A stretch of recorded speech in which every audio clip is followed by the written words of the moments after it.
Hey everyone, thank you for tuning in to another episode of Paranomaly Beyond Disclosure. We are a weekly podcast focusing on the paranormal, the supernatural, and the metaphysical. Join us for thought-provoking discussions on paranormal phenomena, conspiracies, and all things unexplained as we talk to researchers and investigators about ghosts and hauntings, UFOs and aliens, urban legends, cryptids, and so much more. Please be sure to like and subscribe and follow to receive notifications when new content is made available. You can also visit us at paranomalypodcast.com for more content and information, including all our social links. Thank you again for watching or listening, and we hope to see you on the next episode of Paranomaly Beyond Disclosure. So grab yourself a drink and a snack, turn the lights off on the way back, find yourself a nice comfy spot, and enjoy this episode of Paranomaly. Stay with us, folks.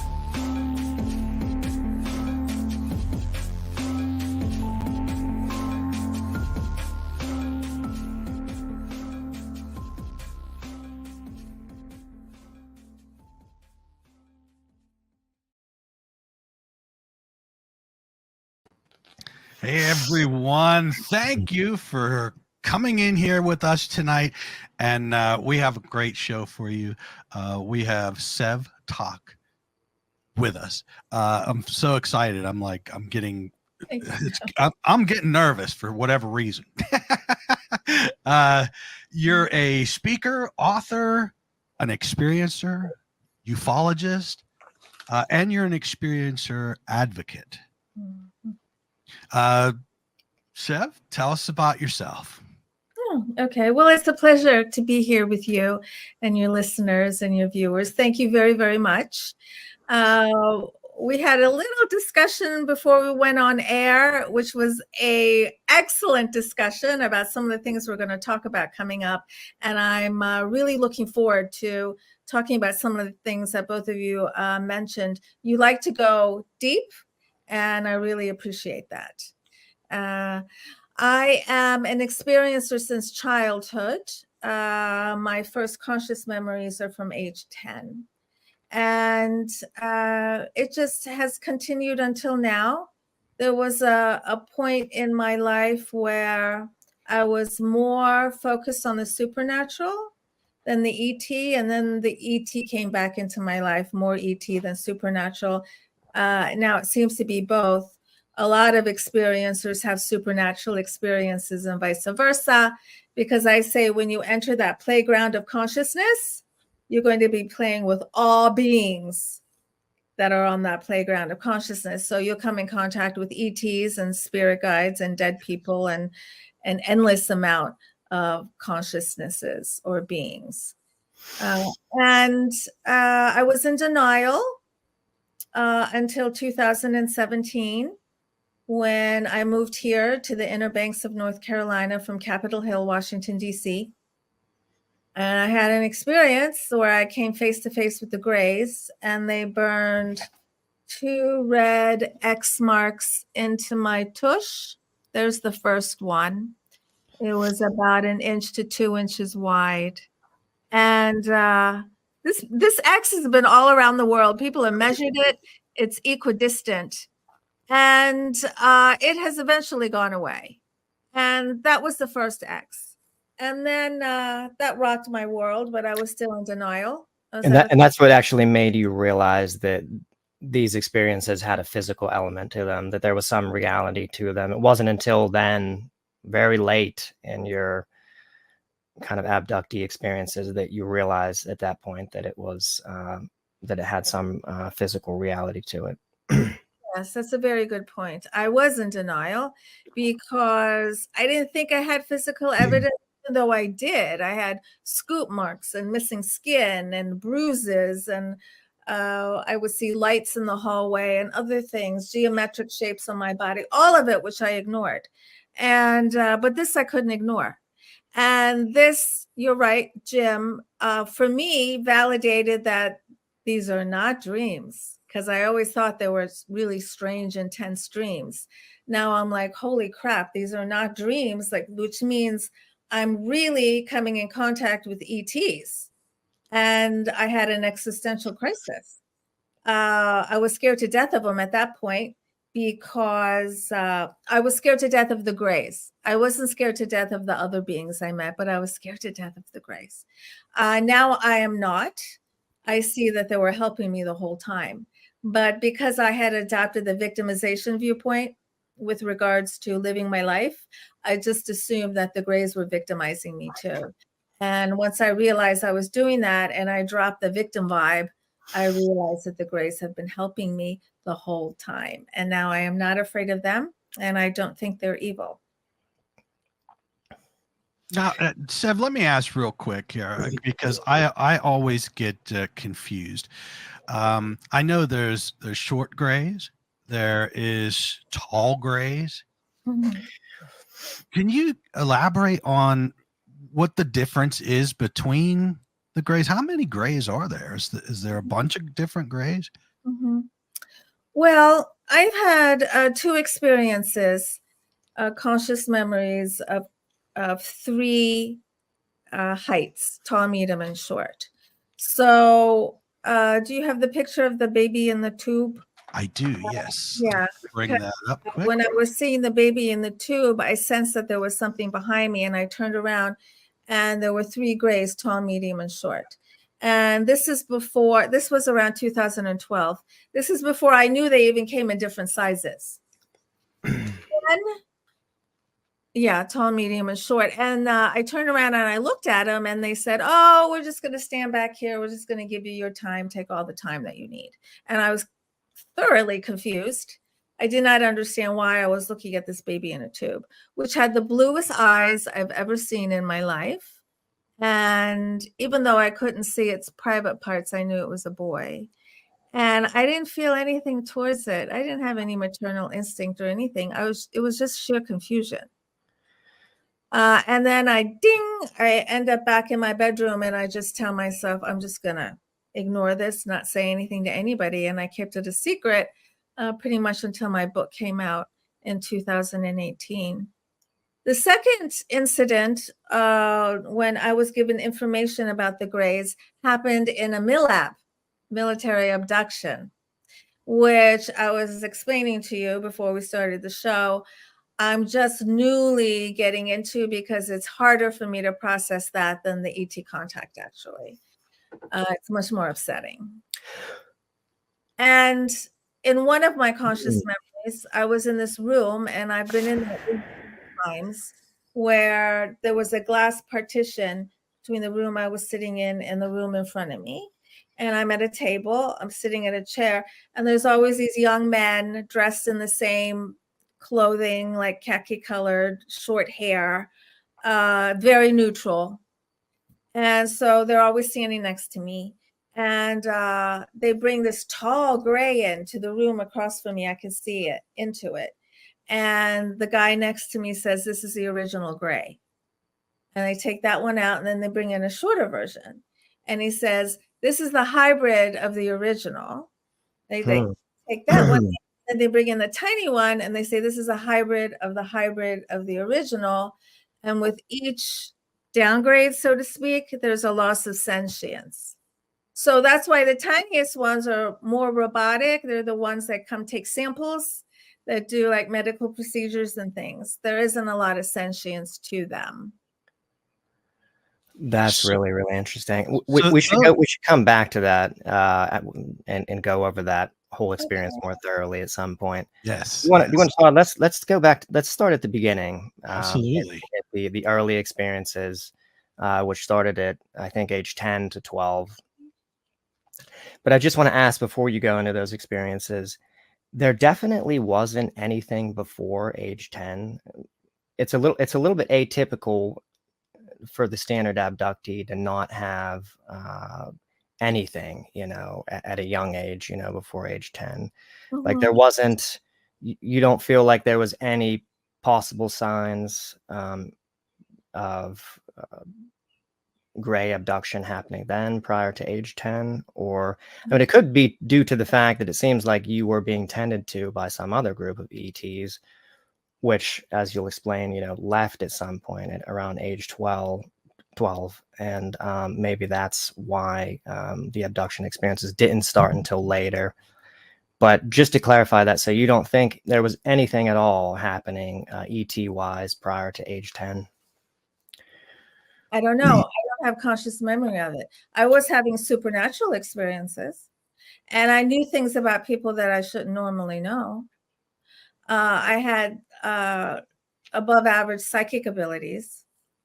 But at the same time, I was born in Istanbul, Turkey, and my parents and I emigrated when I was young. When I was 1, we emigrated to Montreal, Canada, and where my sister was born. And then a couple of years later, we came to the Washington, D.C. area, and I didn't know English starting first grade. And so I believe that in order to understand what was being said, my psychic abilities were strengthened just in my attempts to know what people were saying around me. Now, it could very well be that they were also strengthened by the ET contact that I had, because there are numerous stories of kids going on board and doing psychic experiments and being taught how to move things without just using their mind. And so that is possible. I just don't have a memory of it now. Right, but it's probably completely possible that there could be some experiences. So when I was being visited, I would be surprised if I wasn't taken on board. Maybe I wasn't. I'd be surprised if I wasn't, though, and I don't remember that. I might remember later, because I do believe that we remember information that's aligned with our frequency. There's high frequency information and low frequency information. And as we raise our frequency, we align with high frequency information. And often we call that an aha moment. But really, that's been sitting inside of you the whole time. You just hadn't aligned with the frequency of that information yet.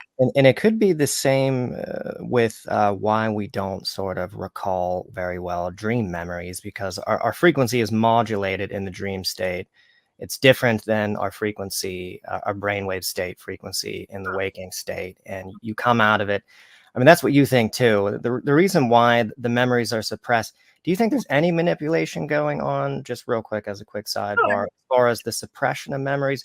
Or do you think it's all just a matter of that sort of change of frequency coming out of that, where when you're in the waking state frequency, you're on a different wavelength essentially, and you don't have access to it anymore? It's just you're sort of detached, from that.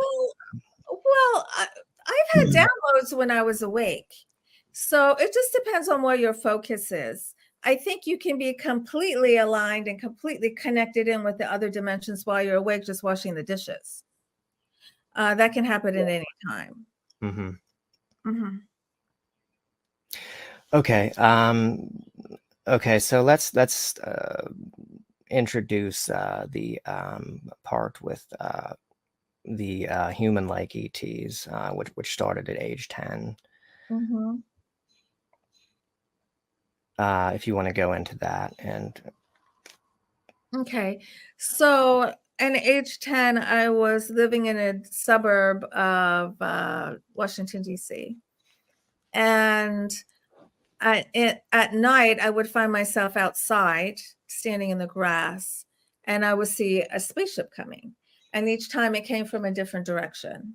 And I'd be so happy, because it felt like I was seeing a relative again, someone that I missed. And the ship would come and it would hover over me. I could see the bottom, and it was so big that I could not see the sky. And it would land, and a door would open, these stairs would come down, and then this being would walk down to meet me. And the being looked more human than non-human. It had dark hair, dark clothes. The only thing I do remember was its ears were just slightly elongated, not very much, and not like Spock. And I wasn't into Star Trek then. And he would just be making sure that I was okay.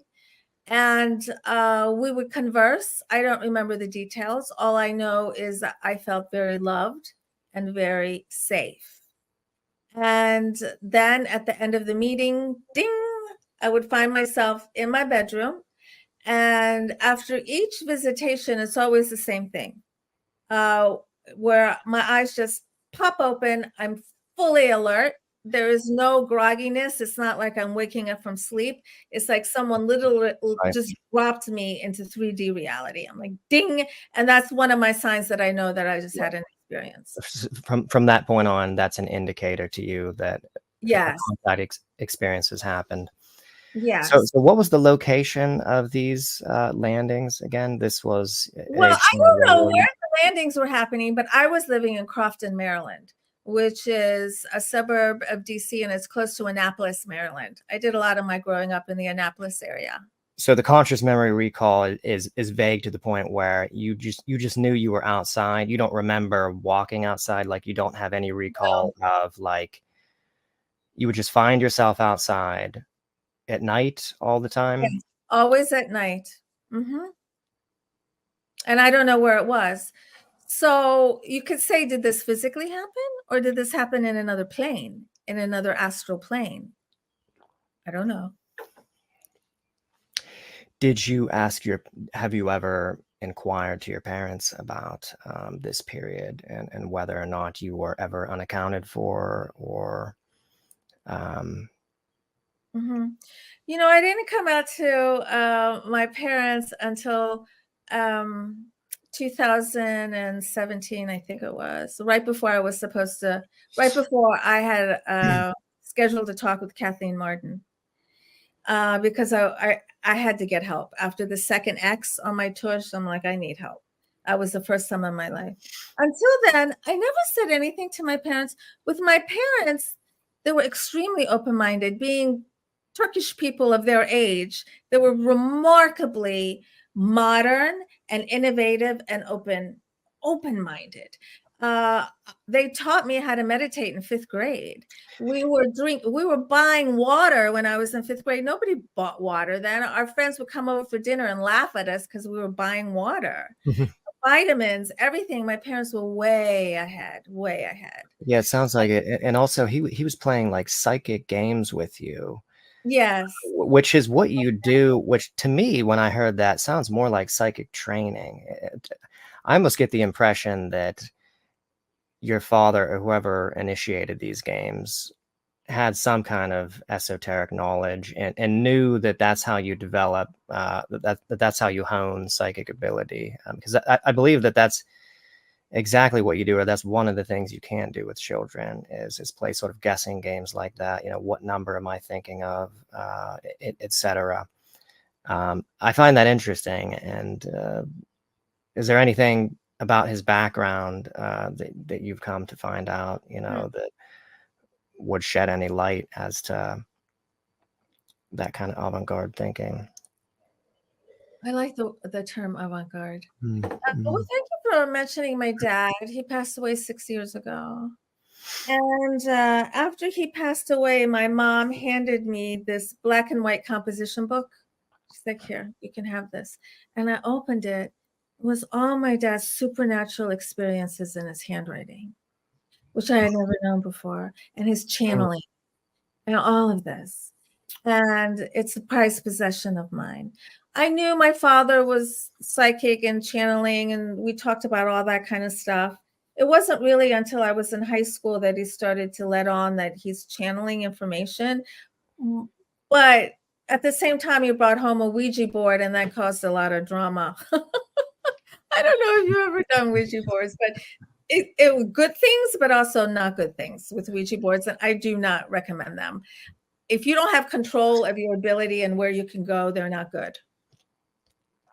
Okay. You can certainly be misled also if you're not aware that there's definitely trickster entities, you know, that will mislead you, tell you to do things even, you know, that might not be advisable. And if you're, you know, we're just real quick, we're at such a vulnerability, people who are, you know, unaware of this, because we think that anything that, you know, is on the other side that's communicating with us, you know, must be treated as if, you know, it's an authority figure and to be listened to, you know, because they're able to do things that are impossible.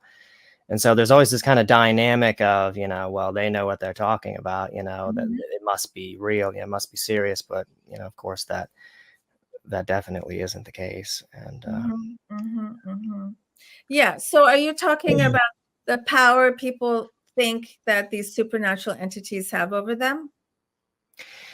I just think that people regard supernatural entities as being just that, supernatural, and having and therefore they're kind of seen to be as entities who are wise, and whatever they're telling you, it must be right, it must be true, it must be, what you should do if it's, some kind of instruction like that, because because by virtue of having these supernatural faculties, which seem, to our perspective, like magic or godlike, people tend to, be submissive and suggestible, in the face of interactions like this. Yes, not only with supernatural beings, but with human beings who claim to be psychic as well. There's Yeah, same thing. Yeah, yeah. absolutely. Yeah, Yeah. yeah. I had an experience with what I call an astral men in black, where that power dynamic was tested. And this happened maybe 4 years ago. And I had a friend come spend the night for the first time, a girlfriend. And she was a very spiritual person. She considered herself a guru. She was educated in India.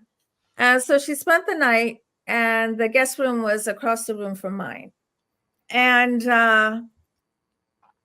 good night. We go to bed. I'm awakened in the middle of the night because she's getting into my bed. And she says to me, "I'm afraid." And I go, "Oh." And then I sense something. And I turn around, and at the foot of my bed, just a couple feet from me, is this tall black being with the hat, the suit, the everything, darker than the darkness of the room. And And was as this seen from your peripherals or no, I'm in looking front of straight you? at it. I'm Oh, looking you were looking straight straight at it.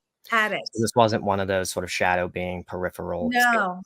it Okay. was right there. Hmm. So I'm glaring at it. And so I'm glaring at it at the moment it knows that I focused in on it. All of a sudden, I can feel an energy coming out of it and into my chest. And it almost feels like an octopus. It feels like it's trying to just take the essence of me out. Like it just wanted to take me out. And it was intense. And I could feel it inside of me. And I fought with it because I knew I could. Maybe some people didn't know that they can and they might let it win, but I fought with it. I said, "Nope, you got to go. You cannot win. This is not going to happen. You got to go." And I fought and I fought and I fought. And I know this sounds corny, but I felt like I was fighting for my life. And finally, ting, it went away. So, Maybe you were fighting for something even more important than your physical life. Maybe, there was some kind of imminent threat to your soul essence. I mean, I don't know. I mean, possibly because um, because there's even more. And mhm. so wake up in the morning and go downstairs. And I said to my friend, okay, I said to my friend, "Did anything strange happen last night?" And she goes, "Oh, yeah." Mm. I'm like, "Okay, all right, tell me first." She goes, "Well, I'm in the bed and I'm looking out the window, which is over the water, and I see in the sky an image of Jesus Christ. And this voice is saying to me, we can do that, you know. We can put anything in the sky and make you believe it." So this is happening at the same time I'm seeing this astral man in black that wants to own me. So I tell her about what happened. I woke up in the middle of the night. You got into the bed. She goes, "No, I didn't do that." I go, "Yeah, because I was completely awake. Because whenever things like this happen, the first thing I do is I take my head up off the pillow to make sure I'm completely awake." I said, "You came in." And she goes, "No, I did not do that." I'm like, "Oh, all right." So we're both wigged out and we didn't talk about it again. And then I discovered, or I realized later, that that being was attached to her, because unfortunately she got hooked on the whole QAnon, going down that rabbit hole of Hillary and Pizzagate and babies and all that kind of stuff. Which is just such a, And that's a really low vibe. It's fear. And fear absolutely, is a low vibe. And yeah. so we're going to attract low vibe beings. So it's just proof that wherever we go, we take our astral peeps with us. We never travel alone. So that was her being. And it was just testing the waters with me. And it lost. But the reason I like to tell the story is so people know you are in charge. You can fight. But someone who wouldn't know, it was so powerful. I don't know what would have happened if I succumbed. I really don't know. It was so intense. Right. So I wonder, because I've never really delved into the MIB phenomenon extensively. I wonder if there are, you know, a subset of MIB experiences that are kind of non-physical sort of. There are. There are many. Interesting. Yeah, I did not know that. I've only heard about the physical ones. We might as well just get into that. And and so from that point, you have this interest now of the MIB phenomenon, and you've actually put out surveys and stuff like that on your website.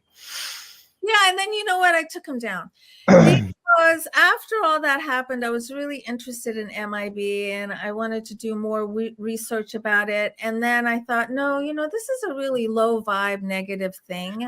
I really don't want to spend my time there right now. Maybe later, but I just didn't want to. I didn't want to be there. Yeah, I get what you're saying. Yeah, most people, seem to have this take on it, like it's kind of like almost like the way people recount horror stories or, you know, scary stories, you know, like bedtime scary stories, you know, there's that kind of vibe to it. But at the same time, you know, like stepping out of that, like there's just some really interesting things about it, you know,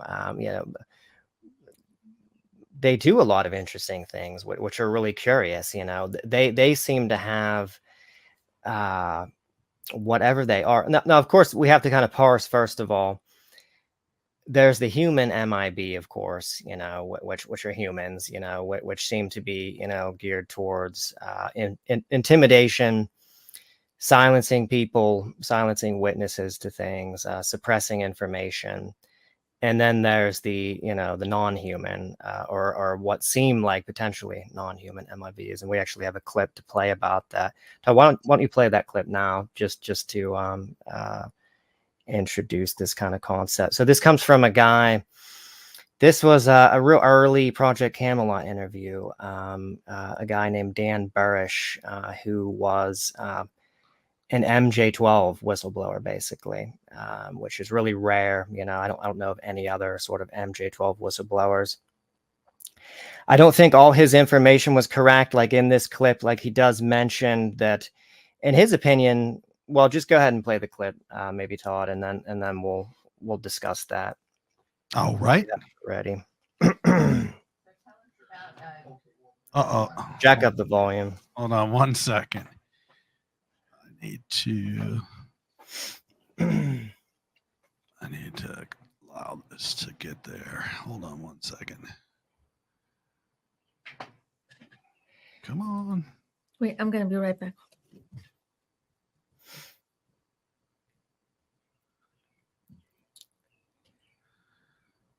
It's not coming through. Why is it not going through?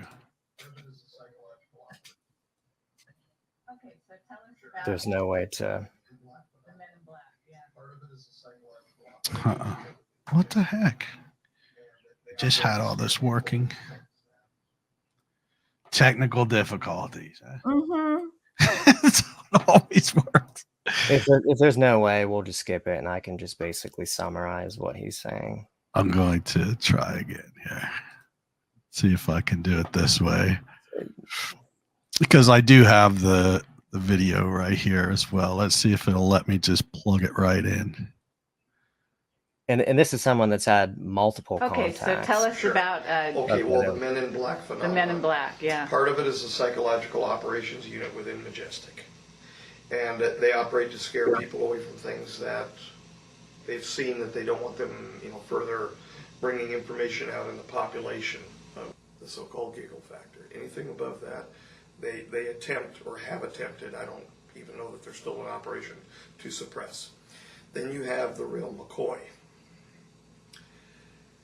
The real McCoy is not human. Oh. The real McCoy is in fact a P-45J rod. They are using, through the use of some sort of sinuous biomechanical technology, the skin of a dead human. Wow. It is a dead human. These are the ones that walk up to you and they look like they're shuffling, like they've just filled their drawers. When they speak through this technology that they have wrapping around them, they sound very bland, very monotone, and they don't belong. You can tell very quickly that they don't belong. Have you met one? I've met several of them. They were operating around my work at Sunchase before we were moved to a different location. Yes, they're very sallow in appearance. They thought that it was an appropriate expression to sing me happy birthday one year over at, I think it was the start of 2003. It was either 03 or 04. 03, I believe it was. Yeah. And I did not like being around them. And they will not think twice but to use force on you. They will hit you. They will push you. One did me. Marcia. So that's Dan Burish. So just to say though, the bit at the end, they will not hesitate to push you or hurt you or anything like that. I don't think I've ever heard any MIB stories. I don't know if you have, Sev, in your inquiries into this, of anyone being physically harmed. I mean, I've heard of people, being intimidated, terrorized, really, really frightened. I've never actually heard of anybody, being hurt. We don't really know. So all his information, well, except what comes from, his own personal experiences, comes from MJ12. So he has the interpretation of, so the P45J rods, that's the term that certain segments of the military industrial complex and MJ12, apparently, that's what they would refer to the Greys as. And that was a term that apparently, like the linguists, there's like certain scientists that were studying sort of communication with the beings. They came up with the term J-Rod. This has been corroborated by other whistleblowers. And P45 is apparently, like, what Dan Burish was told was that, and this is, there are other, even abductees and contactees who have been told this directly by the Greys. And this is one of the sort of confounding factors, in interpreting, what the Greys are up to. Sometimes they tell people, and this is apparently what MJ12 thinks, that they're humans and they're from 45,000 years ahead of where we are right now in our timeline. And that's what Dan Burish clearly believes. If you watch all the interviews, like he's completely sold on that idea. He actually communication, kind of in-depth communication with one of them. He was someone who was assigned to basically take skin samples from the being at regular intervals, and had telepathic communication, during these events where he would take skin samples. And that's what they tell people sometimes, that they're basically us, from 45. Have you ever heard about any of this, Sev? And what do you think about that? I personally don't think that's true, but that is something that's out there that's puzzling about the Greys. This sort of narrative. Yeah, I've heard it. Time travel and all that. It's quite possible. There's so many different types of beings, though. I just really don't want to categorize that every single Gray is us from the future. Right. I think that's what we have to kind of say preliminarily before we get into any talk about the Greys. So what we're referring to as the Greys, the slender, sort of short, big head. Sometimes, the head is described as an upside down pear-shaped head. What we're referring to, we might encompass a number of different races that look similar. Yeah, that's what I saw. Right. Okay. Yes, good. And in all of my communications with the Greys, because they've given me a lot of information, they never conveyed to me that they're us in the future. That doesn't mean they aren't, but I was just never given that information.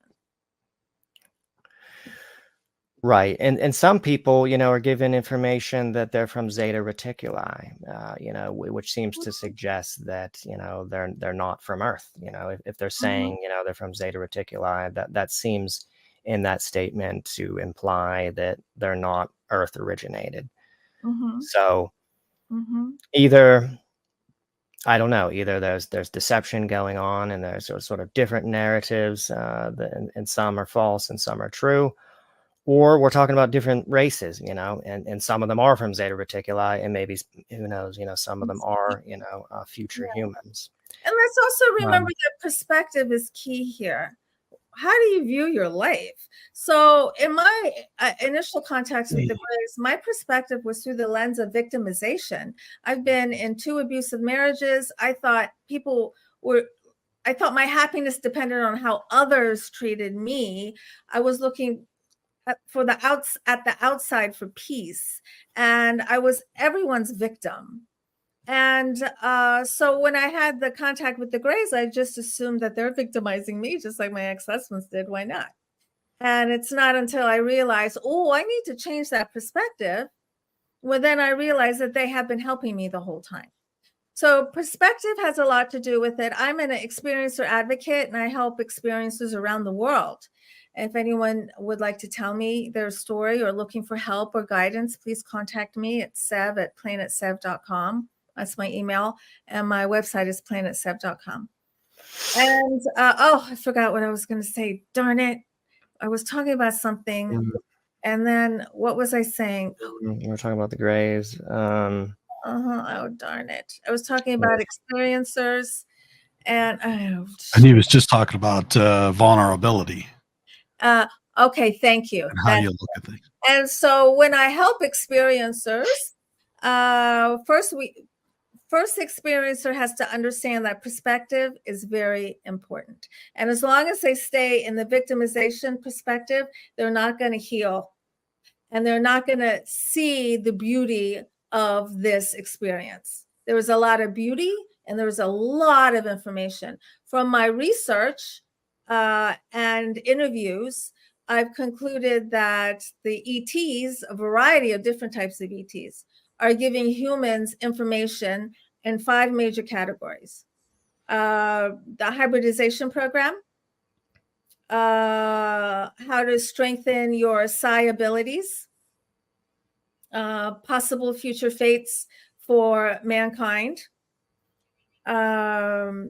self-empowerment, spiritual information, which is very powerful, and information about the hybridization program. These seem to be the 5 basic categories that we're getting information. And and the information that experiencers are getting, changing their lives for the better, changed my life for the better. And it changed many experiencers that I have talked to have become much more spiritual. are very intent on what is my purpose, why am I here, and how can I fulfill my purpose. They want to actualize their potential as much as possible.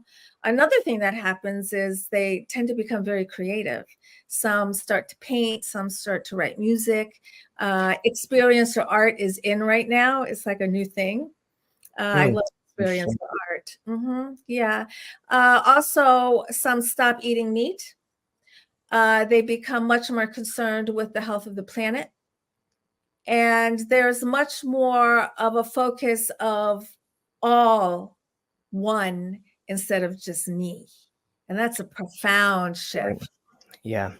So this is what John Mack, and I don't know if you're familiar with John Mack. This was how he sort of differed from other abduction researchers like Bud Hopkins or David Jacobs. He saw the spiritually transformative effects of the experiences and felt that this was something that was really being ignored, that was too big to ignore, and that is absolutely true. So long as the abductees and experiencers integrate and process what happens to them, and they don't, continue to interpret it, from the lens of, like you said, a victim. They seem to go through a very transformative process where, there's a whole shift in worldview, that takes place. I mean, one thing is, the sort of screen images, that they're shown, I think this is one of the big things that sort of precipitates, at least in some cases, the shift in consciousness, is that they're shown potential scenarios of what could happen to the planet, and are, very moved by them, and shaken, sometimes. And people generally report after having these experiences of becoming, more conscientious and environmentally concerned, And then there's, the whole sort of ontological shift, that happens, where they become, aware of the spiritual reality. They become aware of, the nature, the spiritual nature of themselves. That all comes about, from the abduction experiences. And it almost seems like, just in general, they're really transformative and positive at the end of the day. And so, actually, most experiences do not want their experiences to stop, because after you get over the fear, and if it's something that's continuous, after you get over the fear, you start to see the beauty in it, and you start to realize how much you're learning that can benefit your life and the life of those around you. Even experiencers like Travis Walton, who at first thought that they were horrible and they killed him, he's had a complete shift. Complete rehearsal. That they saved him. He thinks they saved his life. And that's not uncommon, because the perspective changes as you start to investigate and look into it. And also as you start your own spiritual journey, your internal work, your perspective changes. Absolutely. Yeah. And see, this is one thing I don't understand. I've seen Travis's stuff before. It's very fascinating. But to me, if something covered me with what looked like a rubber sheet. Yeah, but that didn't happen. Okay, so this is what Travis told me. He told me that a lot of that did not happen. Okay. And that he was upset because it was a shock to him that they even put stuff like that in the movie. He didn't know that was going to be in the movie. There were things that in his experience that were left out, and that it's not a true representation of what happened. So it was typical Hollywood then. Yeah, and he did not like it at all. And in fact, there's a documentary out. He does it with Jennifer Stein. It's a really good documentary. I don't remember what it's called, but I'm sure it has the name Travis Walton in it, so you can find it. Right. And it's a documentary about how a new movie is going to be made that is going to be more truthful than that movie. Okay. However, that movie put him on the map. It put the whole abduction phenomena on the map. So it is a powerful, very important movie, even though Hollywood does what it always does, and all it wants to do is scare you. Right. Now, what about people that actually say that they have had these things happen, that fully believe 100% that, they were under the knife, they were being probed and prodded? Yeah. Because we know, like humans, we're not all nice, and you know what I mean? And there's agendas, out there with military and things like that. Mhm. So, I mean, what would the proper point of aliens contacting us before? What would it be for? Why would an alien that is way more advanced than we are, why would they want to talk to us who isn't really an advanced species? Yeah, well, because we're the troublemakers in the galaxies. That's true. These nuclear weapons. And so just like I have energy, Earth has energy, and that is radiating out into the cosmos, into the galaxies. They can all feel it. And if we have like a gigantic explosion, we're not the only ones that are affected. The galaxies are affected. So they're here out of a sense of urgency. It's an emergency. And they know that they can't do a mass landing. It's not going to work. So they're getting to us individually. As the individual transforms, then the collective shall transform. And that's why so many of us, millions of us, are having contact. And what are you going to do with it? What are you going to do with that contact? Are you going to use it to benefit you? And then that information you can share with others, and then collectively benefit all of us. And then one day we can really know the truth because we can handle it, because we're not going to want to kill them. Right. But you would think, though, they would want to talk to, those in high command. Maybe they have. Well, I mean, what can we do as... Or maybe those people, in sort of the high institutions of society and education and learning are the types of people that are completely blocked off, from, being open to those possibilities to begin with, and are not therefore receptive, to anything. Yes, that's a very good point. It could very well be that they're not receptive to the spiritual component of this, the esoteric, the divine component of this, which is to benefit humanity, more peaceful existence. A focus on all. We all matter. We're all one. That is the main message. But it could very well be that the powers that be aren't interested in that message. Yes. They're interested in the reverse engineering and how can I make money off of this? Yes. I don't know this for a fact. It's just my conjecture. So in the United States of America, probably in all of this planet, the only thing that rules is money. That's the only thing that is the most over life. Yes. And so as an ET that is very evolved, how do you deal with us? We're like lower than cavemen. I mean, we're lost. We're completely lost. I think it's also too that, and this, is kind of what is expressed sometimes through communications of contactees and also channelings, that they regard, the common person as being, just as important as, the president, like it's clear that, we are just as valuable, in their sort of philosophy of things, their sort of spiritual philosophy. And I don't think they make a huge distinction, between, status, and people of different status. And from their perspective, they are, they are reaching out to humanity, people think, why don't they, land on the White House lawn? They are, I think that we're all, sort of masters of our own race, and when we all, sort of share this, sort of responsibility of being stewards of planet Earth, and they just might not differentiate, between. They might not recognize our government also as being legitimate, which I think when you delve into it, it really isn't legitimate. I mean, it's, we're not actually electing our leaders. Our leaders are being appointed, behind the scenes. They're being selected, by elite, networks, and put into power.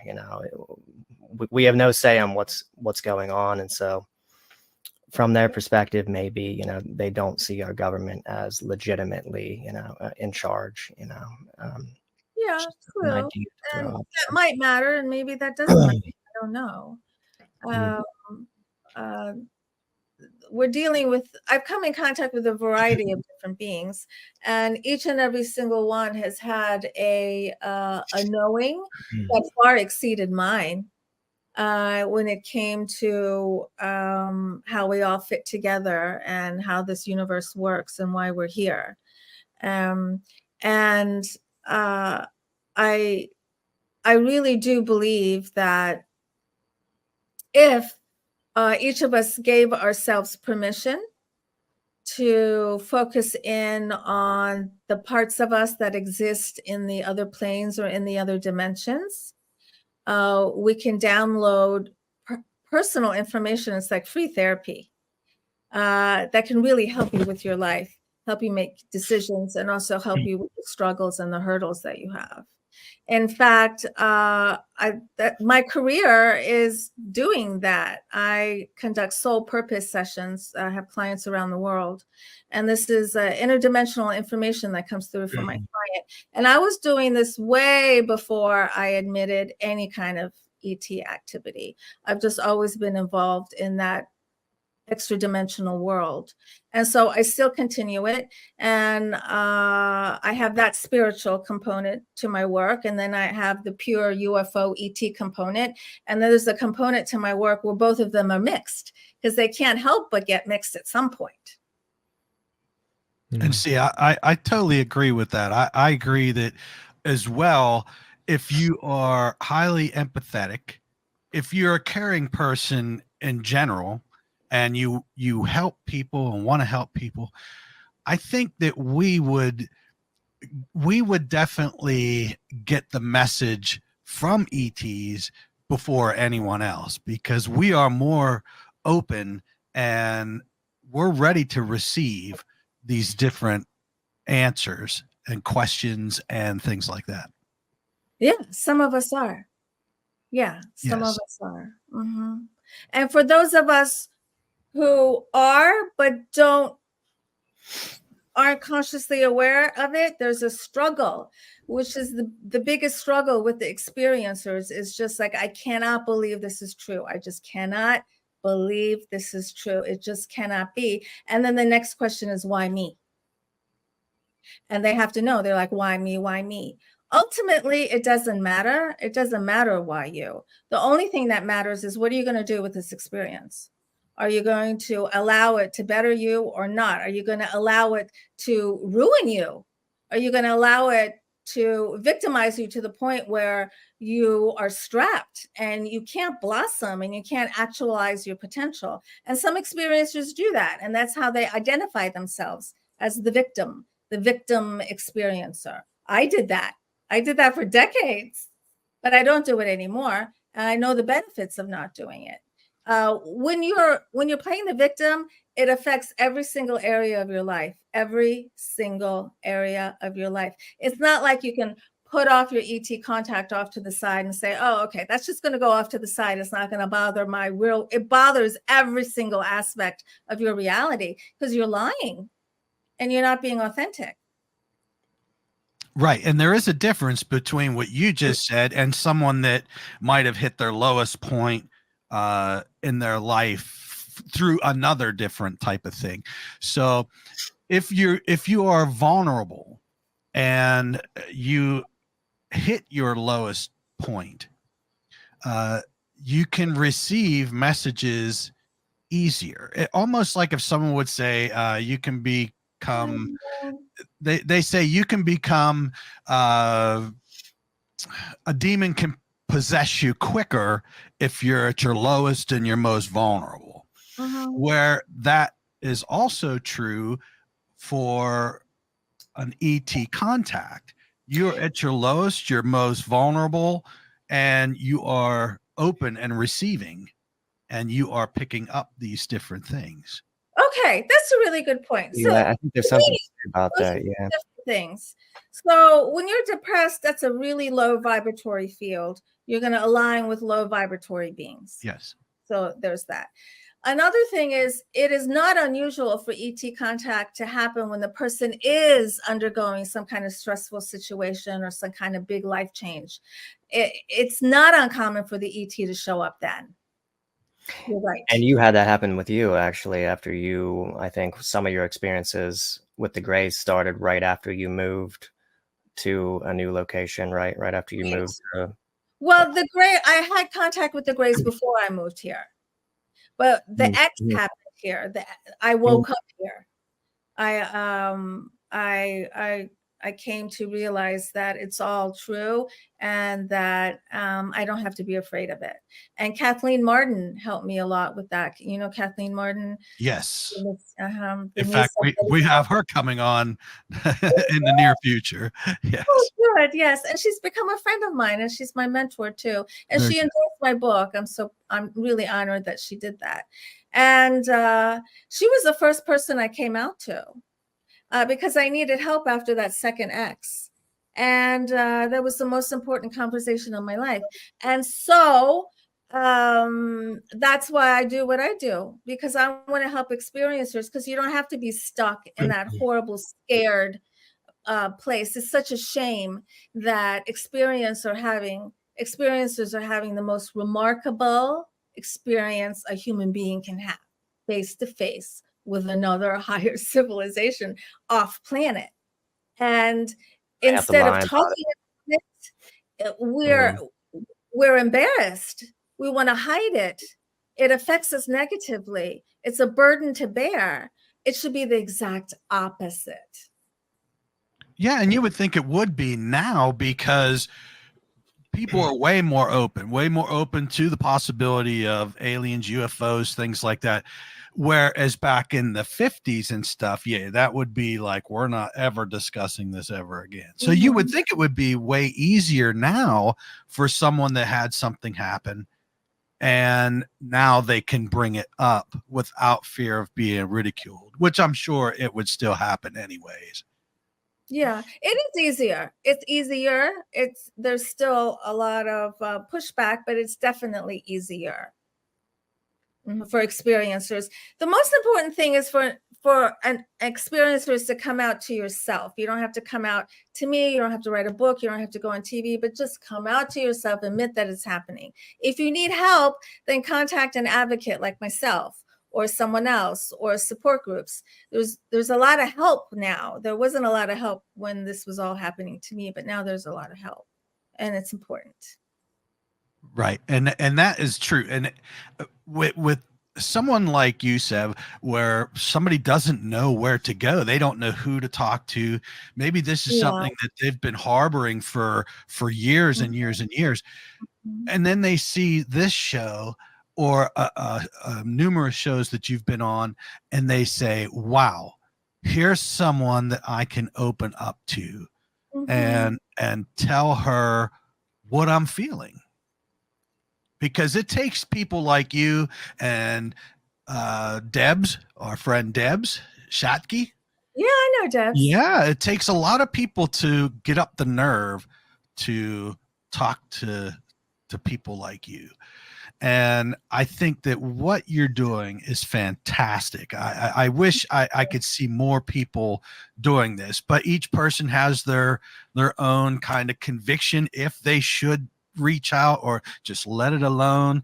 And to me, it sounds like they're going to drive themselves crazy until they let it go and talk to somebody. Do you think, Sev, I know you've mentioned before about the path of authenticity and you should always speak your truth. Is there any time, though, where it might be sensible or even wise to not say something to someone or to Oh, uh, absolutely. So when I talk about talking your mm, truth to yourself, mhm, so no, I'm not saying go around town and tell your neighbor that you talked to an ET yesterday. No, you know, you might get fired. Who knows? There's still a lot of negative right. things that can happen. You Yeah. have to be very careful. But there are people like me and others who you can say, you can tell us the whole thing and we will not judge you. We do not judge. We will listen and we'll help you as much as we can so that uh, you're not stuck in fear. The worst way to live life is through fear. You just will not be fulfilled. You will not be peaceful. And the ETs are not coming here to scare the bejesus out of us because they want this planet to heal. If we don't heal, we're going to screw up all the other planets and all the other star systems. I mean, they really want to come. They really want to see us excel. They really want to see us get healthy. Or they would have killed us eons ago. Yeah, I was just going to say they have the capacity to wipe us out. I'm sure. I mean, they are way more advanced than us, but it doesn't seem like. And every time you talk to somebody in your field, it's this kind of the same thing. They say, but they don't want to hurt us. They want us to learn and grow. Mhm, And yeah, so it seems like there's always a very positive message uh, mhm. to what we need to do.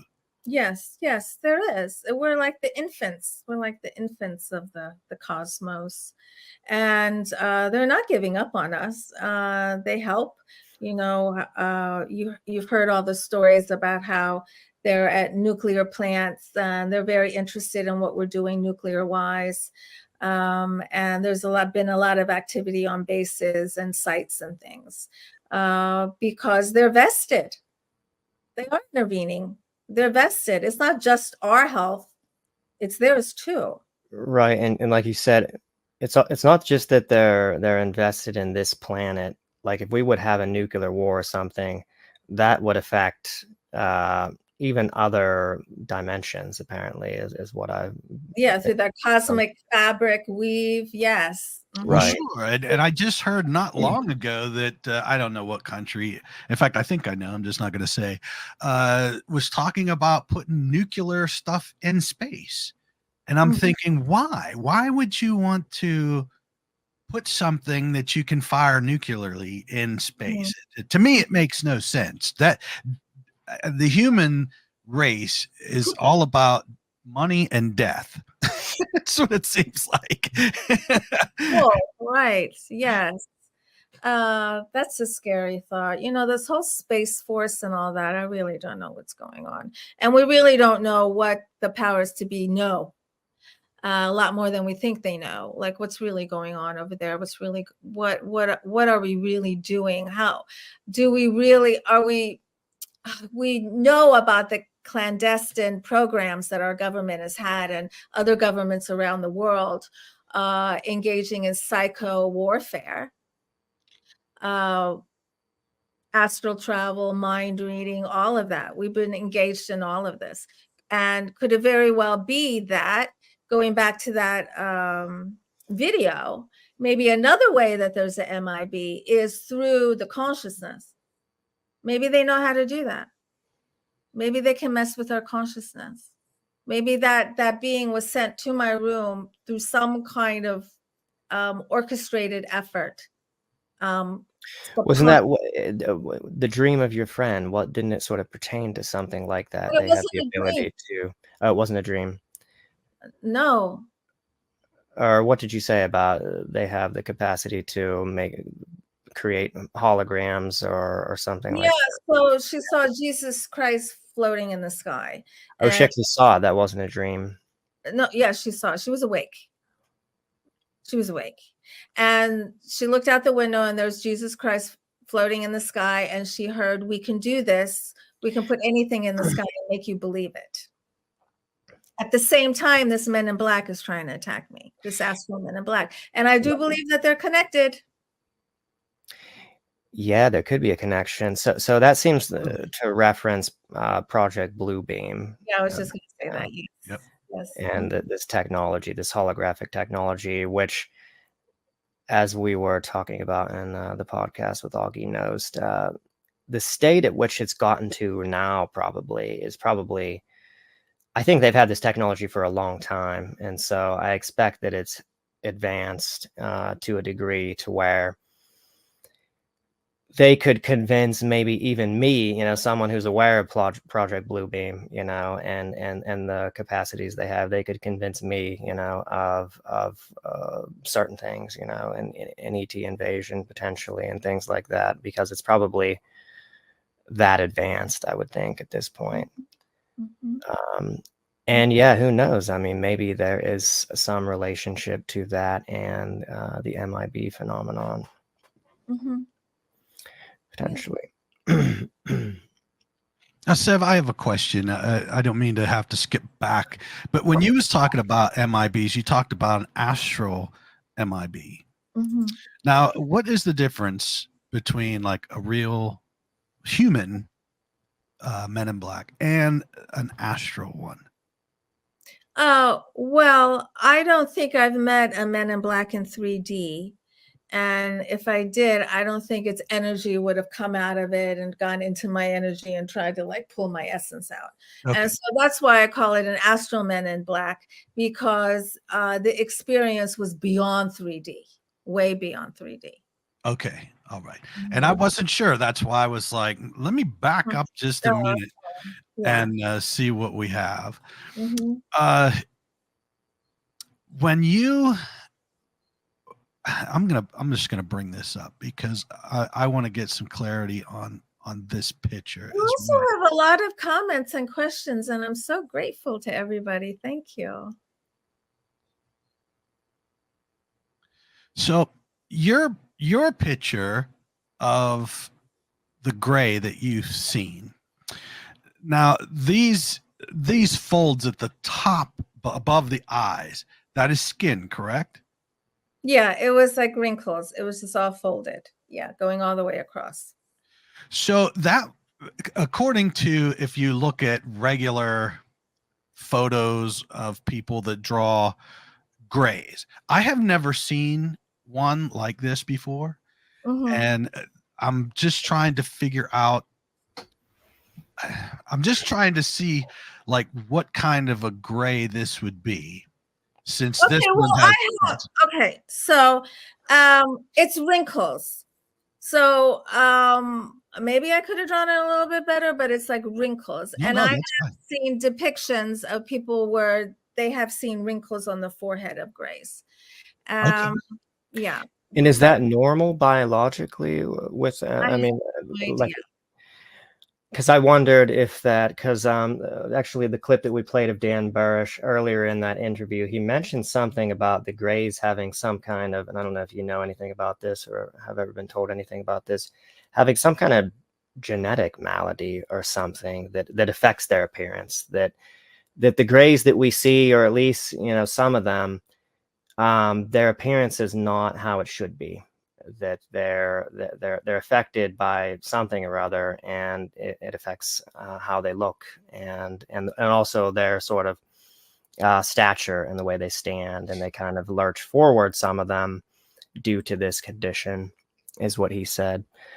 And I don't know if there's any kind of connection with that, I but never heard of it put in terms of them having a condition. It was just kind of assumed that this is just an evolution.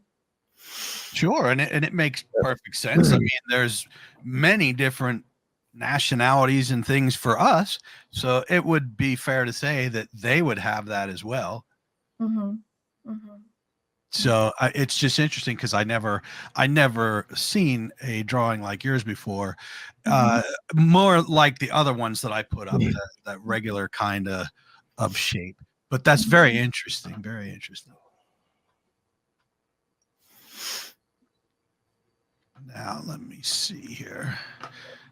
Now, Sev, I need to ask about. Let me share the screen again one more time here. Now this marking, that you have. Was the other, you had two of these, correct? Yes. And were they both exactly the same like that? Yes, they were Wow. exactly the same. They were 9 days apart. One was on the left cheek of my tush, and then 9 days later, there was one on the right cheek of my tush. And in my book, I have the complete picture of my tush. I don't know if you can. Let me, But anyway, it's in the book where you can see both X marks on my tush. And so it was the second one. Did I tell you the story? Have I even told you the story of how this whole thing happened yet? You went into it a little bit, but Little bit. we'll go into it more thoroughly. Yeah. So we moved here, and before coming here, the gentleman I came here with, who I'm no longer with, he and I also had a shared experience in Roswell before we came here. And so it was the second morning I was here, or the third morning I was here. I was in the kitchen unpacking dishes. We had just moved here. I felt something bite my butt and it hurt. So I yelled over to him. I said, I think something bit my butt. Will you look at it? He goes, sure. So I walk over to the living room and I pull down my shorts and I bend over and I'm laughing because I think this is funny. And there's just silence. And I'm like, what's going on? And it's just silence. I'm like, well, did something bite my butt? And I'm starting to get worried. He goes, yeah, something bit your butt. And there's also a red X. And so he took a picture and he showed me and I was stunned. And he was stunned too. He's a very, very logical person. He was absolutely stunned. And I instinctively knew it was the Greys, just knew it. And I was scared to death of them. And I was mad and scared. And I said to him, we're going to pretend like this never happened. We're going to pretend like we never saw this. He's like, okay. But that was my MO. That's what I did my whole entire life. And then 9 days later, ding, like this in my bedroom. And I have this gush of a memory where I'm on this bed. It's like a hospital type bed. And I'm on my side. And I can't move my arms and I cannot move my legs. And I'm in a room I don't recognize. There's hardly any furniture in it. It's dimly lit. And I sense there's something behind me. And I could turn my neck. So when I turn around, there was that Gray standing right here. And we looked into each other's eyes. We locked eyes. And I describe it as looking into two pools of black oil. Like it wasn't deep. It was just like flat. And you didn't feel anything beyond that? Because I know, like, it's interesting, all the different reactions to the eyes. Like some people say that, you go into a trance, you look in the eyes and it's like blackness engulfs you and you're in an altered state of consciousness, in moments, after looking into the eyes. And then other people are just horrified by the eyes. A lot of abductees just have this revulsion to making eye contact with them. I think in large part because there's a telepathic connection that happens when you look into the eyes, and there's a discomfort in having all of your thoughts, which you think are private, which we mistakenly think are, nothing has access to, and only we can view our thoughts. All that is suddenly laid bare, and I think that accounts for the terror that people feel and experience when looking into the eyes. It's that kind of ontological shock of suddenly finding out that your thoughts aren't private, and it's not really necessarily a sense of evil or sort of nefariousness on the part of the being, but just that sort of feeling of being naked mentally, and having your thoughts spill out for something else to peruse. So did you have any experience like that when you looked into the eyes, or did anything telepathic transpire at all? So that was the first time there was no telepathic information. All the other times there was always telepathic communication, but this time there wasn't. And that is what I think scared me the most, because then that made it seem more like this cold monster, because there was nothing coming from it at all. It scared me even more. And so we just stared at each other, and then I turned my head and ding, I'm in my bedroom. And I'm scared. And I go downstairs and he's still sleeping, and he always got up before I did, always, but not this time. So I go downstairs and I'm waiting for him because I want him to check my butt, because if there's another X on it, I think I'm just gonna lose it. I don't think I can handle it. Now, I could have looked in the mirror myself, but I didn't. I was so scared, because I thought I was ready to, I thought something was gonna happen that I couldn't handle. So he came downstairs and I asked him, did anything strange happen last night? Because when we were in Roswell, strange things happened and he saw them and felt them. And he said, no. I'm like, was I gone at all in the middle of the night? And he goes, no. And I'm like, all right. So I told him my memory. And there was also another aspect to my story, which I had never known in any of my other ET contact. And when I was on that bed in that room, I had a knowing that I was on the moon. And so I tell him this, and it's time to check my tush. And there's just silence. He's not saying anything. And I'm starting to panic. And he goes, yeah, there's another X just like the first one. And so he takes a picture, and that's my crisis, my existential crisis. Because in that moment, I didn't know what was real anymore. My sense of reality was just ripped right away from me. I didn't know who I was. I didn't know who we were as a human race. I didn't know why they were messing with me. I knew nothing. And it was a very, very scary, scary place to be. So he couldn't help me. He wanted to help me, but he couldn't.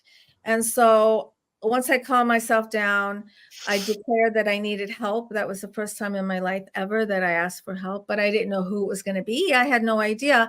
I was so afraid of the Greys that I would not read any books about them. I wouldn't watch any movies about them. Like, I couldn't see them. Like, it was out of the question. So I didn't know who or what was in the UFO world.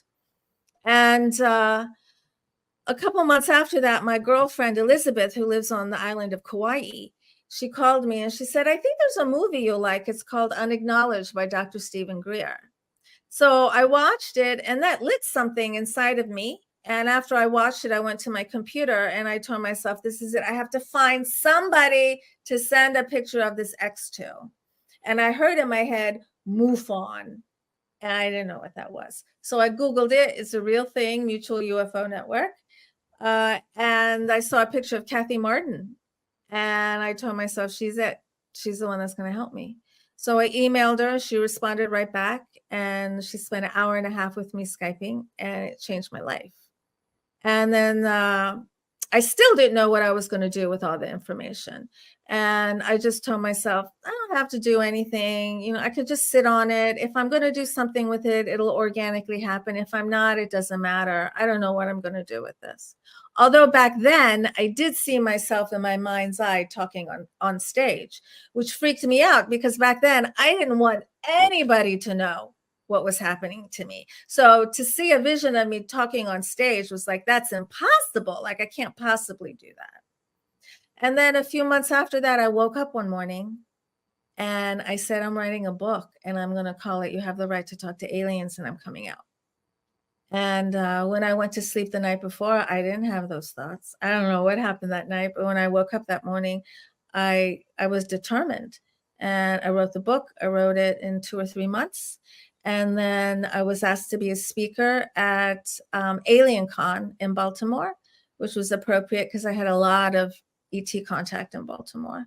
And that's when I realized I want to help experiencers, because people were coming up to me and telling me their stories. And these are important stories. These are emotional stories. People just want to get it off their chest. Also, validation is good. They describe something that happened to them, and I can say, oh, yes, I've talked to other experiences that's happened too. And that's a sense of relief. You're not making it up. Yes. And, you know, when someone firmly believes without a doubt that has happened to them, I believe that, that is what they're experienced. They experienced something that, well, it's hard to explain for them, but Mhm. they clearly experienced it. Yes, and I saw someone in one of the comments, somebody asked, well, do you have proof of your contact? I'm like, well, I have 2 red X marks on my ass. I think that's pretty good proof. But the other proof also comes in knowing something I didn't know the night before I went to bed, a download. So that's what happened in Roswell. When I woke up in the morning, I had a download of the hybridization program, along with something that happened that night. And that's my proof. Like, how did I go to sleep not knowing something, wake up, know a lot about it? And also my proof is how it's changed my life and how I've changed my perspective and how I've changed how I look at things and how I respond to things. And so that's proof right there. So a lot of very logical people have a trouble understanding ET contact because it goes on beyond 3D. So if you only want to look at life through 3D lens, you're not going to understand life, and you're going to see it in a very, very tiny, narrow perspective, which is not going to benefit you at all. You're going to feel victimized by it if you look at life purely through a 3D lens. ET contact is multidimensional and interdimensional. And if you don't accept that, that's okay. But it's the truth. It's beyond 3D. Right. So there aren't a lot of Travis Walton stories or Terry Lovelace stories or Betty and Barney Hill stories. There aren't a lot of them. There are a few. But what's happening is a shift into this multidimensional consciousness contact. That's where a lot of the contact is happening. And I think that what a lot of the problem is because there's a conflict between religion and God says he created man in his own image, yet we have extraterrestrials, which should not be, because then they're not God didn't create us in his own image. Then I think it's just a whole back and forth battle between, well, that can't possibly happen because the Bible says it can't. And I think that is a big conflict of what religion has a lot to do with it, even with ghosts and hauntings and things like that. It's so I clearly believe that is one part of the problem between people. Yeah, but the Vatican has admitted that there's ET life. The Vatican admits it. And for instance, this talk, did you see the talk with the Lieutenant Colonel Carl Nell? Do you know about that? You know about David Grush? I know about David Grush. Yes. Okay. Now. And so just recently, there's a gentleman that gave a very short talk for the SALT Foundation that the chairman is Anthony Scaramucci. And so what it is, it's like a platform for investors and tech entrepreneurs to find the next best thing that they want to invest in. And so he had this gentleman who was Grush's boss speak for 20 minutes because there's an intense interest in defense and space and defense. And so this gentleman said 100%. He corroborated Grush. We're being visited and it's being re-engineered. It's 100. I did not hear that. That's pretty significant. If Grush's boss has come out corroborating, it is significant. Yet, if you ask the average American, they have no idea. So I'm like, okay, what's going on with us, society? You're screaming, we gotta know, we gotta know, we gotta know. Then you have this man come up and say it's 100%, and it's like, oh, okay, well, I can't listen to that. There's still a huge disconnect because the fear is there.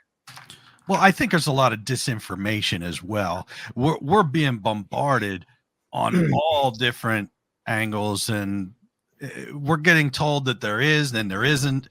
This person's coming forth saying, "Oh yes, we got this base on this planet," and then somebody else is coming in and they're saying, "Oh no, so people are so confused they don't know what to believe." Mhm. And they're starting to get used to psyops, too. And I Yes. think that's part of the problem now. And a lot of people who would normally be open-minded to this thing have been so conditioned through, repeated psyops that they're tending to think that this might be another psyop, or another distraction of some kind, to Mm. get us to think about something else, while the economy's bad, or, Well, what it's doing is it's empowering us. For those of us who decide to drop the victim vibe, we can see how it's actually empowering us. This is not what the government wants. You think the government wants us to be self-empowered and get all these spiritual messages about how to be autonomous and how not to have that huge thumb over the top of your head, which the government is? These are the messages that we're getting. And I think this is the biggest problem that the powers that be have. So experiencers are debriefed by, I don't know if it's the government or some other organization. My very, very, very first conscious memory of a MILAB experience happened the very first time I talked to Kathleen Marden, what I was telling you about. That night, I had a MILAB experience. That's an interesting correlation. Wow. What do you think that means? Why would it happen? Yeah, Right. well, I think, yeah. And so I was in like this office type room. It was under the ground. And I was shown this big poster. I actually have drawings of all of this. And there was once again one of those young men standing next to me. And I'm shown a poster of the flight path of a UFO. And I have a biology degree. And so I recognized that there were physics equations and other equations. I don't remember what they were. And so he turned to me and he asked me, when does the ship reach its K point? And then ding, I don't remember anything else. And so, And that's a real thing, right? yeah, as a biology major, I didn't remember the K point, but I looked it up and it's a real thing. And after that, I actually heard it on the Winter Olympics with that sport where I think it's called ski jumping, where they go really high and then they land. And so the commentator was talking about the K point that the skier was achieving. And I was like, oh, okay, so it has something to do with elevation and landing or something. And I also mentioned this to Grant Cameron, Grant Cameron, the UFO researcher from Canada. Yes. I mentioned this to him too. And then he sent me the story of an experiencer who came in contact with Greys who were teaching her about the K point. That's interesting. So we're debriefed, we're completely debriefed. We're asked to do things. Some of us don't want to do them. They tend to be psychic in nature. They're no good. This is where a lot of torture and bad things happen right there when they want you to do something you don't want to do it. So, Sev, what is your interpretation or meaning even of these marks that were placed upon you? I'm curious on they're notably. I think something about it, that to me stands out is they're notably conspicuous. They almost seem like they're meant to be seen. You know, like they're not. They clearly weren't meant to be discreet. I mean, what do you think about that? It seems like you were meant to find them. It precipitated this whole sort of awakening. You realize, oh my God, this is real. Yes. Could that have been it? Could that have been? Yeah, because for decades I've been ignoring them and they've been giving me very clear signs and I've been ignoring them. So I joke around that one gray asked the other gray, how the hell are we going to get her attention? And the other gray says, let's just put 2 red X marks in her ass. They're like, brilliant, because that did get my attention. Why on my tush? Why on my tush? If I didn't have a partner, I might not have ever have seen this. And so, first of all, the X mark, we know that X mark is an ancient symbol. I don't think we really even understand what the X mark stands for and how old it really is. It might be one of the original symbols. I don't know. And why on my tush? Well, I do know that Kundalini energy resides in your lower chakras, down in the lower part of your body. And when Kundalini energy is activated, you have to know the truth, and you're on a path of authenticity. And so that's the path I was on. I was like, I want to be the most authentic version of myself I can possibly be. And that journey for me included the ETs. It doesn't include the ET. Not everyone's journey includes the ETs, but mine did. And I do believe that my Kundalini energy was activated. I think that's what happened there. And I think it's a mix of many things. First, the X mark is relevant. The positioning is relevant for energetic reasons, but also it makes an interesting story. I'm on several TV shows, and one of them is a documentary, a Canadian documentary, and I actually have a butt double. Yeah. Yeah. She's a lot younger than I am too. And this is very interesting because if you look at this, there's 5 marks horizontal and 5 vertical. I think there's 9. Or shouldn't There's there? 9. Oh, is there 9? Yeah. Okay. All right. So what is the significance of that, of the 9 marks? Do you know, does that correlate with something in the universe, or? Well, 9 is are you into numerology? Somewhat, not a whole bunch. I'm 9 is learning. a powerful number. It signifies the end of something onto the beginning of something else. Yeah. And also, if you look, it looks like there might be like another dot on top. And I wondered about that. I wonder if that was just like maybe there was more of a grid maybe there, and those are the only ones that stuck out. I'm not sure. Well, then what about, have you heard about, and I don't know that much about this. I've just recently become aware of it from Ralph Blumenthal, who I watched on Jeffrey Mishlov's podcast. He was talking about the red grid phenomenon. And this is something that's been happening in recent years. And it's, there's Facebook groups now, there's lots of Reddit threads out there, people claiming that these red marks are showing up on them. Normally, I mean, they vary, but they're normally sort of in a grid sort of pattern. They're equidistant. They don't look quite like yours. All the ones that I've seen, when I looked into this, look different. Although there was some that were kind of comparable to that they were actually circles, red circles. And they made, sort of geometrical patterns. Yes. I had geometrical patterns on me too that were burned into me. And with time, you could see the burnt skin was turning white, and you could start to see there was this octagon shape that was forming. Oh, wow.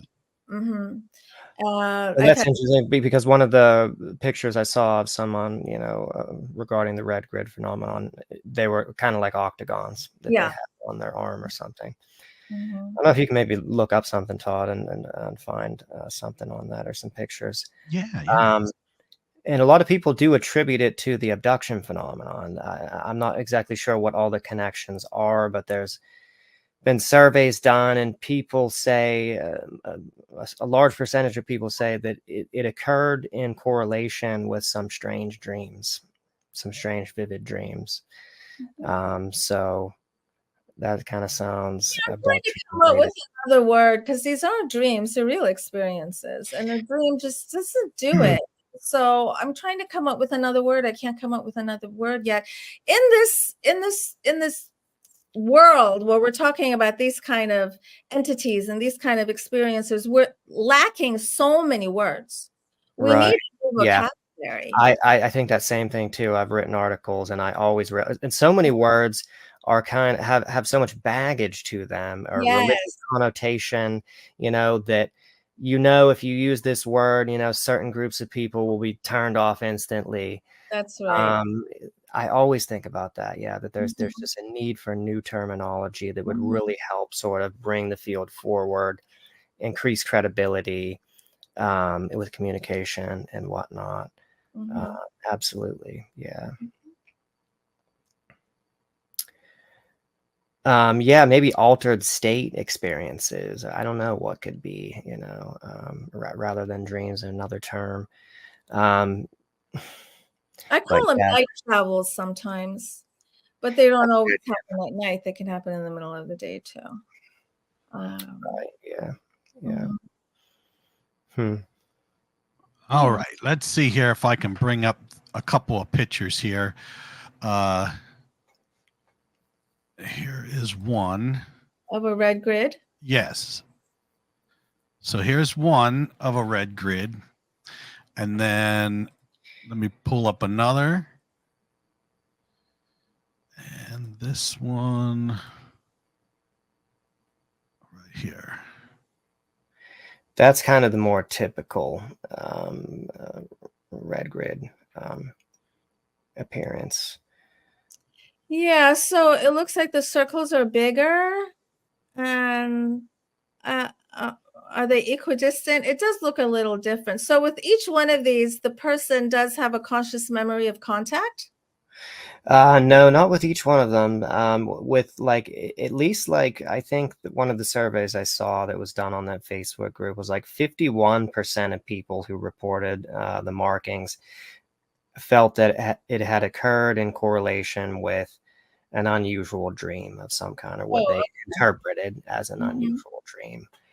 I think there are other connections with the like some of the people identify as abductees who get these red grid markings and have had other abduction related experiences and maybe even other markings and scoop Yeah, markings. bruising, like really severe, dark, heavy bruising, that's not uncommon. Scoop marks, I've had a scoop mark. I would like to say hello to someone who's watching, Malachi, who's a friend of mine, and I'm just so grateful that you're here. Thank you. Sure. Yes. Let me bring up that. There we go. Sacred geometry. Yeah, it's an ancient symbol, the X. And then also the X is such a common symbol in the whole UF world. You have the X files and the X this and the X that, and it's everywhere. And it stays.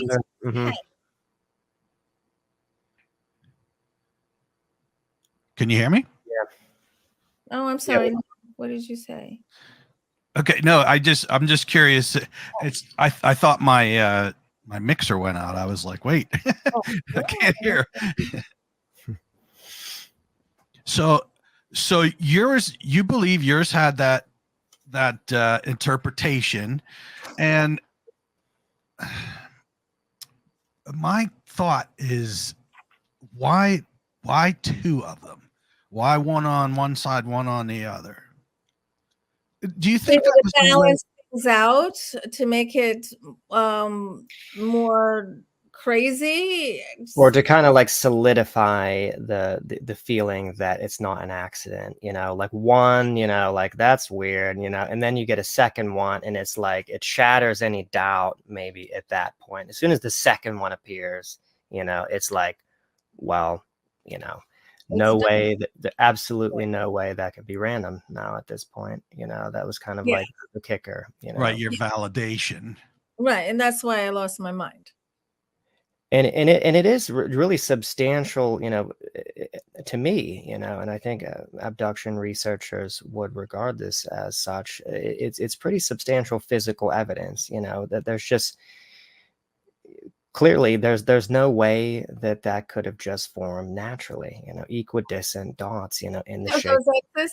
You know, no, I went around the whole house. I would sit down and I would like rub my tush on things, on the chairs, outside, in the car, everything. I was trying to figure out what could put that kind of indentation in me but that I didn't even feel. Like I didn't even feel that.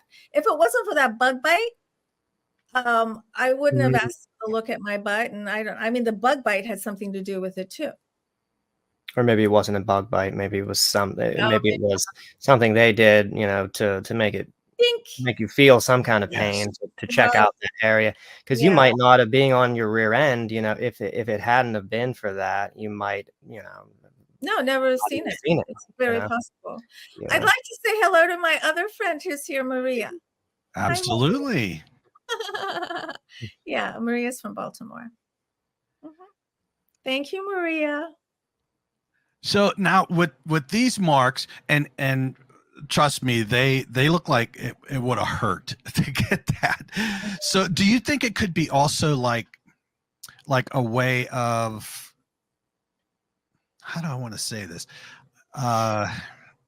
like marking you so that they know who they talk to.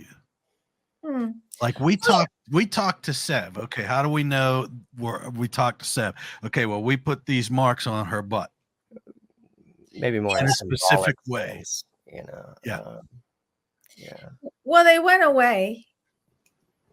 And I think they're more advanced than that. I don't think they need to, like, you know, like cattle need to like burn something into us to recognize who they are. So an experiencer here in North Carolina, she's had several experiences. And she actually drew, she made a painting of this, and it's of the world, and surrounding the world is this light grid. And so in her experience, the ET said to her, we can see when a human awakens, so to speak, has a spiritual awakening, because their light is brighter. And from our perspective, we can see them igniting, and we can see all these spots around your earth, like this light web, like this light matrix. We know who you are. They also told her that when you dig into earth to take oil, you're taking her blood, and it's not good. And that's why I thought maybe some kind of like a brand or an implant. People have said about implants. So that's why I think that a lot of people think the implants, even abductees, you know, really sort of maintain that they feel that they're tracking them through implants.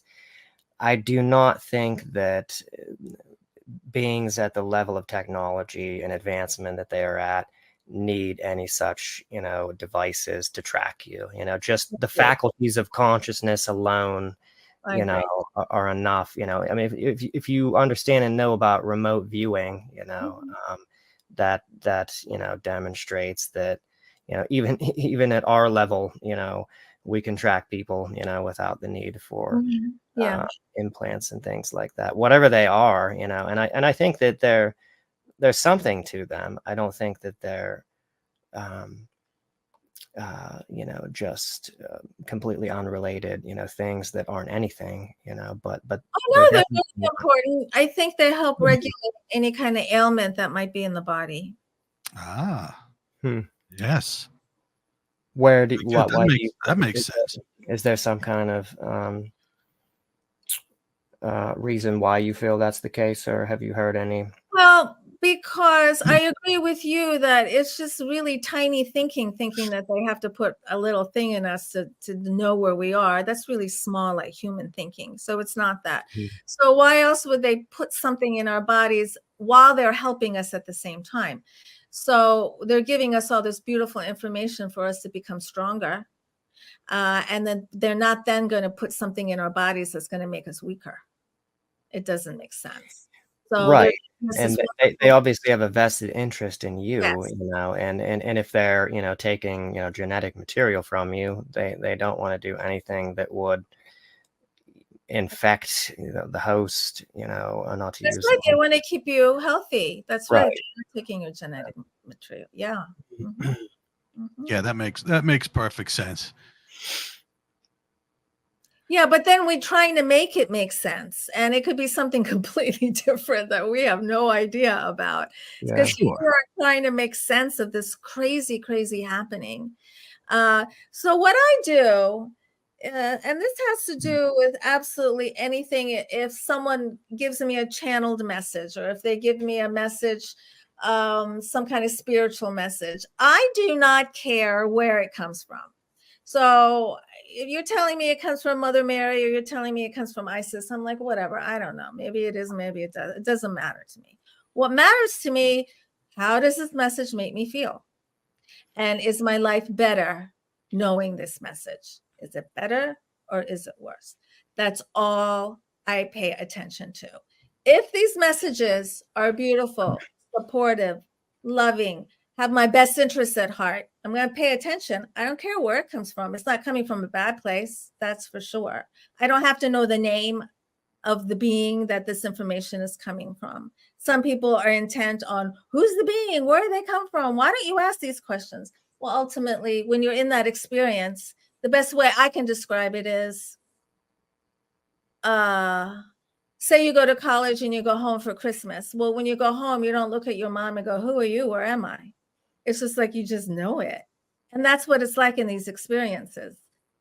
That's why many of us don't ask, who are you? Where are you from? Some of us do. But in the beginning, we rarely do for two reasons. First, we intuitively already know the answer. And also, second, we're so afraid that we're afraid to interact. We're afraid to ask.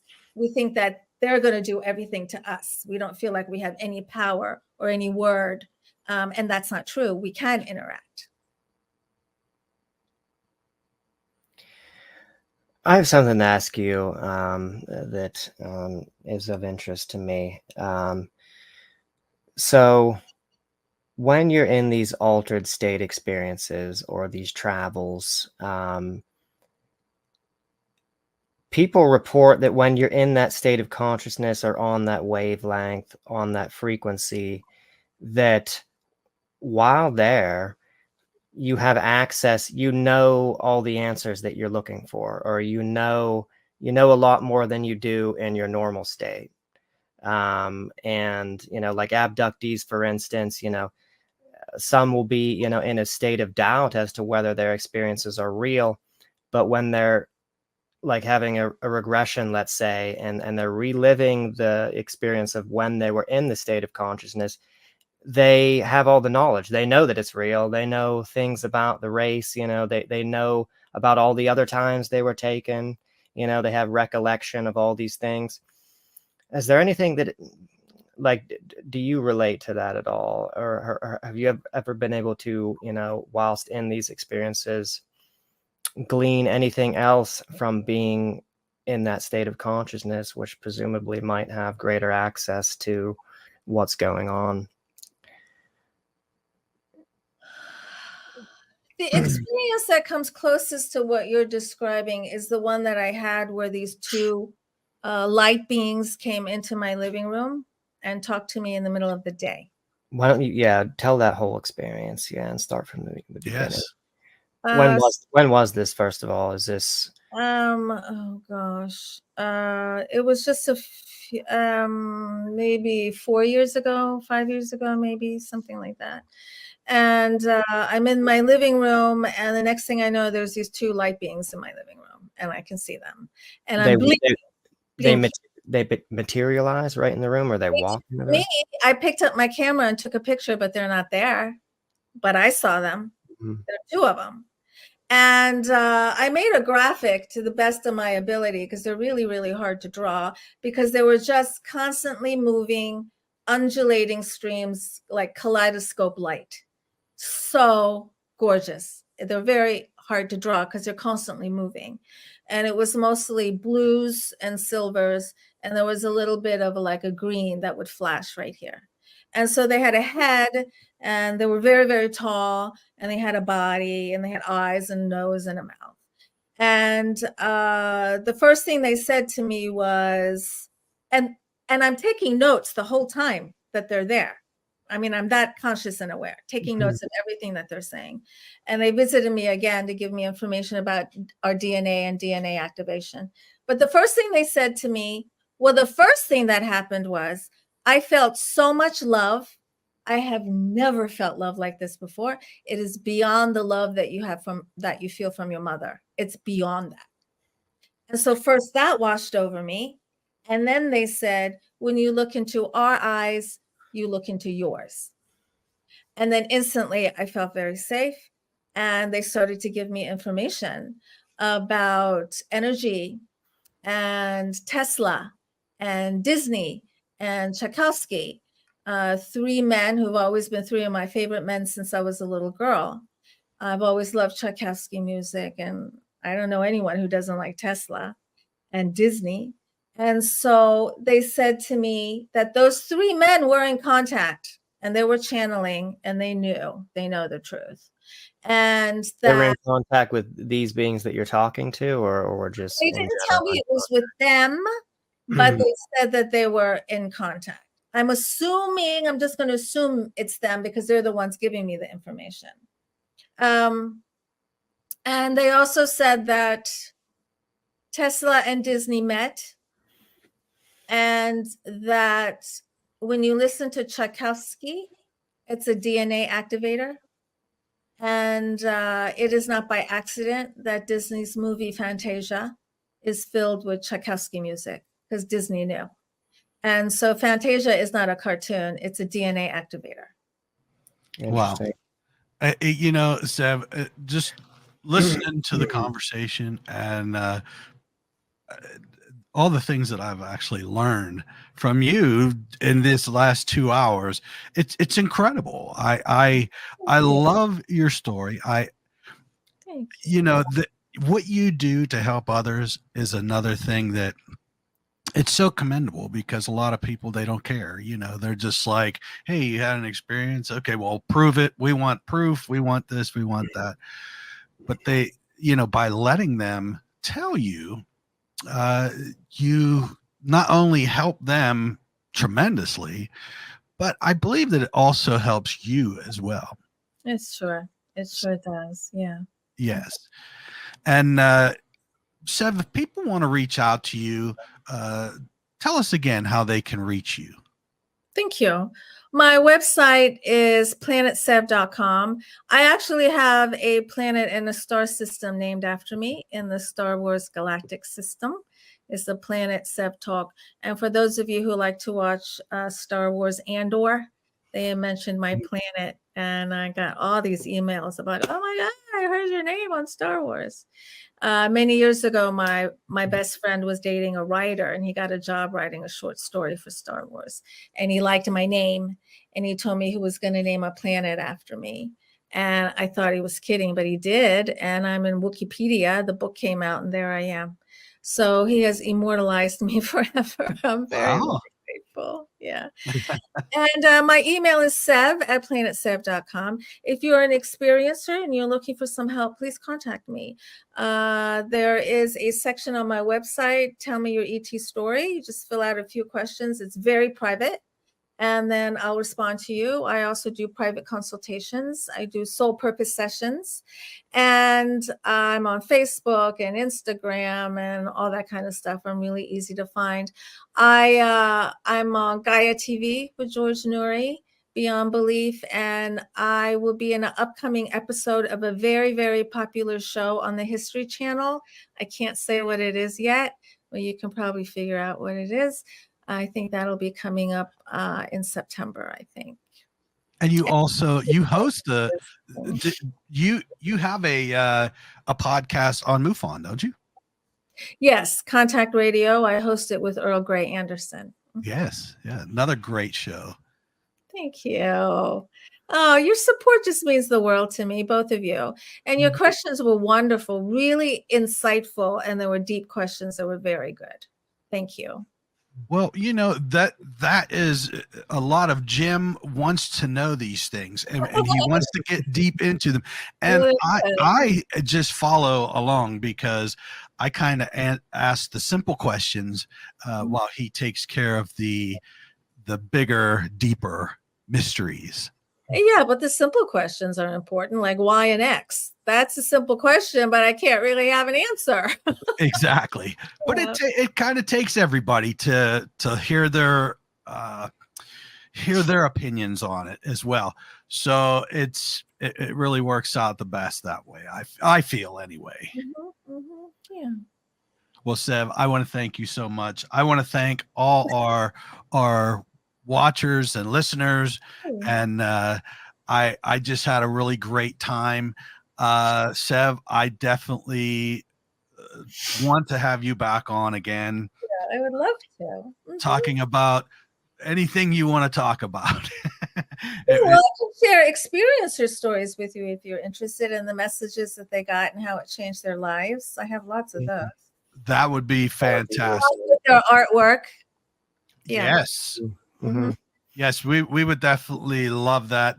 And I'm sure our viewers and listeners would like that as well. Okay. All right. Thank you. All right. Jim, you have anything you want to say? Nope. I think that was pretty thorough. Yeah. All right. Thank you so much. And we hope to see you all again on the next episode of Paranomaly Beyond Disclosure. Thank you, everyone.